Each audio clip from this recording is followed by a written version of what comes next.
Hello everyone and welcome along to another MBED microcontroller video tutorial. And we're moving into a quite nice topic here on displaying some data back to the user, okay? So it's on what's called an LCD display. And that's what we have here. You can see this is connected in, we've got our MBED, and we actually just need an additional power supply here as well, okay? So previously in previous videos we were looking at some simple input and output control, and okay, we were visually seeing some LEDs or some motors turning on or whatever it is, but now we're actually going to maybe display some text. We could display data, we could display a range of things to the user. So that's what we're going to look at, very common to use as part of small embedded systems. So we're going to look at integrating that in and then building on some tasks from that. Okay, now there's a little bit of wiring in its setup and then a small little bit of code. Okay, so what we're going to do is I'm going to look at the wiring diagram first, and then we're going to see the MBED in action, and then we're going to look at the code. Okay, now on this setup, what you'll see is well, first of all, I've got two breadboards. Okay, you could probably fit it in here and squeeze it all into onto the one breadboard, but with some of the projects that we're going to be working on, it is going to increase in size. The amount of devices we have and just everything that we're connecting up, it is going to increase in size, and it just can be much neater for us if we have two breadboards. So you may have two large breadboards, you may have one breadboard and one smaller one. Okay, so utilize it whatever way is best. But when we have two breadboards, we've got to be careful with our power rails. And I've highlighted them here for us, but sometimes we need to be able to spot it.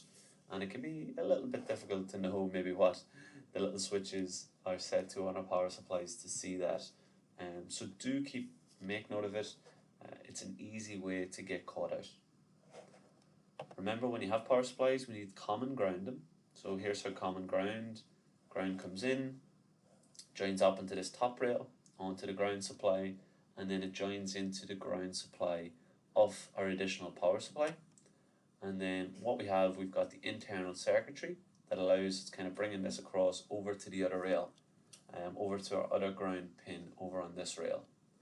But we're actually not using the top rail, and there's nothing connected on the top of this LCD. You'll see it's just all got pins along one side. Okay. Now just on the power supply, okay, I've done a video on the power supply and we've seen it, but just a couple of things that we've noticed that people get caught out on is you've got a positive and a negative pin on each side. Okay.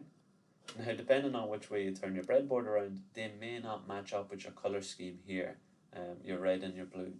So just be careful with that. The red and the blue are just, well, to try and help guide you, but if you have your breadboard kind of turned back to front, it may not match up with what is here.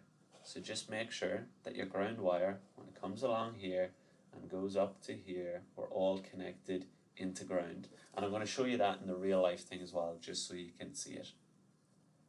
And then the other thing on the breadboard supply is make sure if it's got a wee selector switch or you've got little pins, like a little clip, jumper wires, that you put them over to the correct voltage that you want them to be. So remember, these breadboard supplies can give you 3.3 volts or 5 volts. So you've got to physically move them with the little jumper leads, okay? And you can actually set the power supply to be off on one particular side, which is what we do up here actually. So a couple of those things, keep those in mind. Now what we did was we took 3.3 volts out along just on this rail here. So that would be our 3.3 rail along here. But we also have a 5 volt rail, and that's in here. See that? There's our 5 volts because this power supply here is going to give us 5 volts. So just be careful with those. Other than that, the LCD is quite easy to set up. We've got some ground pins, so there's 4 ground wires there. And then all we need is we've got our 4 data lines, which we've just connected to pins 30, 29, 28, and 27. So they just need to be digital outputs. And down here we've connected, we've got our RS pin and our E pin. They're connected into pins 21, 22. Again, they're just a digital output. I know they're coming down here into like the PWM side, but that's no worries. We still have got some additional PWM pins here if we needed them. And the reason I've just placed the LCD here is you get nice straight connections across and it keeps it neat. Like I said, you can place it anywhere and map those wires across. You know, like I said, these 4 here and the 2 green, so the 4 white and the 2 green, they just need to be digital outputs, so you've a lot of range in selection of what pins you could put them to. So they don't necessarily need to be PWM or analog or anything like that. It's just digital outputs. But we do have a 5 volt and a 3.3 volt supply to the LCD display. Okay, so I hope you get a bit of an idea from that diagram. As always, we want to make sure we're keeping up to speed with the actual electrical schematic that we would have. So again, when we get to these components, they tend to get just, you know, shown in their square, kind of rectangular shape with just your pin outs and then your labels on them. So do keep an eye on those. And then we just have, look, we've got a common ground here for our black lines, and then we've got a separate 5 volt supply line over here. And we know there's our 3.3 volts. Okay, so always try and make sure that you're comfortable going from the pictorial representation to this one here. Now let's just jump into the video, and you'll see again, look, I've got 2 big breadboards. You might not have that available, but it wires up nice and easily there, kind of coming across. Okay, so we'll play through it. Basically, we'll just see now, but we talk initially about the power supply just there at the start. So what you can see is I'm just highlighting again, there's those little clips that you will take those out, and if you put them down here, you're at 3.3 volts, put them up there, you're at 5 volts. I have it in the middle, that means I have 0 volts given out to this rail. And then look, there's your little plus and there's your minus, okay? So if you had this breadboard turned the other way, you wouldn't necessarily match up with the color scheme. But that's not what's important. It's just important that this rail connects to here, connects to this rail, and that they're joined in to the ground. So pay particular attention to those. I've seen people get caught out with it. So that's just what we're saying in this with the additional power supply. Okay, there's our LCD display and just pins on one side, and then okay, we've got our MBED. They're all the key components. Very important, make sure everything's grounded. That's what we're showing there, that we've got a common ground supply. It's very easy to get those mixed up. And then of course, look, we've 5 volts here and we've 3.3 volts here. So again, that's quite easy to get caught out with. And we've 0 volts along the top. Again, just pay particular attention to the pluses and the minuses there. Very easy to get caught out. So we've got 3.3 volts. So we need a 3.3 volts going across. Just pay particular attention to not getting those confused. All we have here is just 4 of our data lines. So we connect those to D4, D5, D6, and D7. And then we have our RS and our E pin. And they're just digital outputs that the LCD will use for communication. And like we're showing there, we've got two breadboards. Okay. Now I just turned this the other way around because the LCD is upside down and we want to be able to read the text. Okay. So when we connect this up, okay, we've got to connect our power supply. We've got to turn it on, and then we've got to connect up our MBED, and then allow it to run the code. Okay. So once we turn it on, you'll see it just displays there hello world and then new line underneath it. Okay. And what we see from this LCD, you might have heard it, it's a 16:2 LCD because we can display 16 characters along 2 lines. That's all we've got.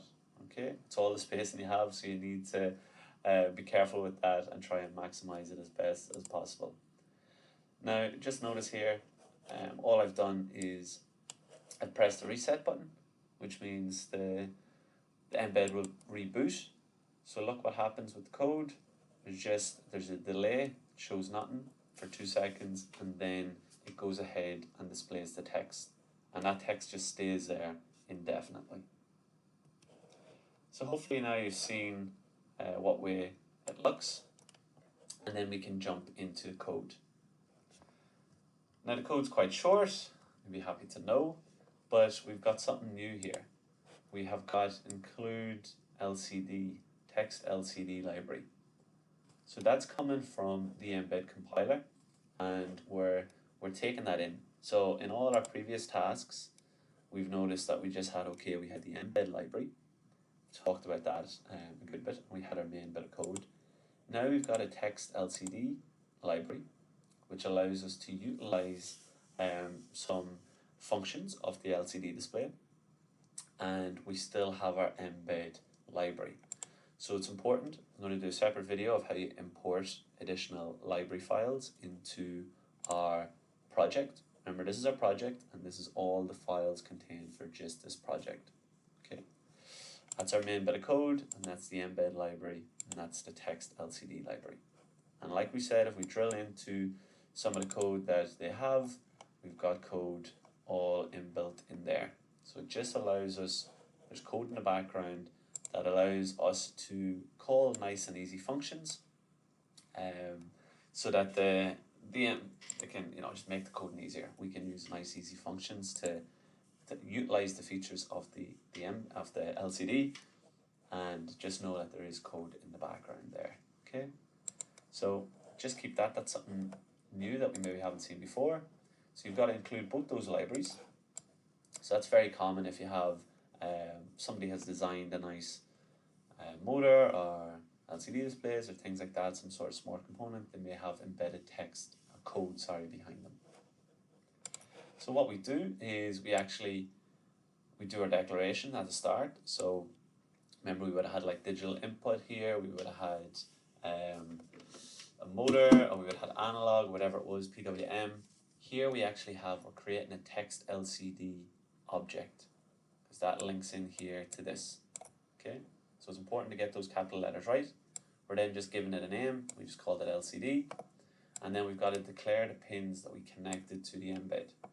Okay, so remember, this is our RS pin, pin 21, this is our E pin, pin 22, and that's our D4 to D7 pins. Okay, now it doesn't matter what they are, they just need to be digital. Output pins are capable to have that, but we just got to make sure they match up, and that would, if you check back to this diagram, that would match up with what's here. Okay, then we actually got to tell it what type of LCD it is, because this library file could be able to handle different types of LCDs. We've got very limited stuff here, we've just got a 16 by 2. Okay, so that's all the characters we can display. So that's just some of the setup, and the manufacturer would have provided that. Now, let's look at some of the code. Notice we've no while loop, so it just runs this code once. So we've got some nice functions here. We have LCD. Remember, there's the decimal point we've seen before. That gives us some properties of this object, of that variable. So if we do lcd.cls, and then remember to put the brackets in, we'll clear the LCD display. Then we're just going to wait 2 seconds. And then what we're going to do is we've got 2 other commands, again with the decimal point. 2 other properties. We can do a printf, which prints text, and we can do a locate, which you can just imagine it moves your cursor along, like in a computer. You're just moving your cursor along. So what we've got here is, we've cleared the LCD, and then it's just going to print hello world. And that will start, if I can just go here, that will start from this very first location, hello world, and it's got a space in there as well, because I've put a space in. Important that I put in the quotations, so everything within that quotation will will be displayed. And then actually, I meant to take this out because we don't necessarily need it, but that \n just moves it to a new line, okay? But we don't actually need that, because what we do is we actually locate, we move our cursor with this function. So you could use either or, but important thing is, yeah, we're printing this text to the display. Anything that is in the quotations, it will print. So once I've printed that line, what I'm going to do is I'm going to locate it to the new line. So I locate to 4 and 1. Now, a couple of wee things just to note, your LCD starts at 0. So this is line 0, this is line 1. And then look, this is 4. So 0, 1, 2, 3, 4. There's the fourth space. So you can see our locate is just moving the cursor, if you want to kind of think about it like a computer, moves it onto line 1, because remember this is line 0, and then it locates it to position 4, which is actually the 5th spot in, because it starts at 0. 0, 1, 2, 3, 4. So that's if you just wanted to kind of center the text along, or if you wanted to, you know, position it over to the side or something, you could use that locate function. So locate just moves the cursor. So the first one is where it is in the line, and then which line is it on. Okay, and you could then just print again. So we just printed new line. Okay, remember the quotations. So that's everything to do with code. Very nice and easy. And there'll be some more examples where you'll display some different text. Like I said, you could, if you actually just took that line out and did this, because we have that in, it would automatically move this onto the new line, but it would start it at the 0 point. It would start it here. It would say new text from here, because I didn't specify that I wanted to move it down a wee bit. But like I said, you could, and I probably would have left it out, you could have just left that out and then go ahead and position your cursor. But that might be just a quicker way. But remember, if I just did the \n, it would start at the very edge, the very left side. But here I want to kind of center it, so I've moved it into position 4. Okay. So I've probably blattered enough, 17 minutes, a little bit longer than I wanted to, but hopefully there's some key things on the LCD display.